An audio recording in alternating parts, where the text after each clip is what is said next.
台语字真趣味，乡亲啊，有一个台语词，常常会听到会讲到，但是台语词典抄无台语字，咱写罗马字，就是圆尖，圆尖。伊迄个人真圆尖，讲袂顺车，拢无要听人的喙，明记知影袂通，也是硬要做。这个囡仔是因厝内的小霸王，三地人小伊一个，讲要安尼就要安尼，若无顺伊的意，就大声吵闹，大声吼，食圆尖。圆尖就是一意孤行，固执己见，拢无爱听人讲，无爱接受人的苦劝，袂就是袂。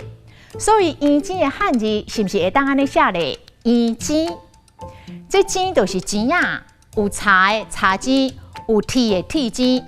这个钱仔面顶较粗较厚，下面较尖较薄，用来细腻的笋头的空芳。像这个猪头钱仔，就是猪头的手柄甲猪头金属的部分相夹的所在。因为惊落落去，所以用钱仔甲剪咧。这个钱仔一地用茶剪，一地用铁剪，两地做伙来使用，安尼会较硬、较稳固。这就是猪头钱仔。这个钱仔是倒推型的，但是煞用圆形的钱仔，硬要甲剪落去，这根本就是不可行，袂通啦。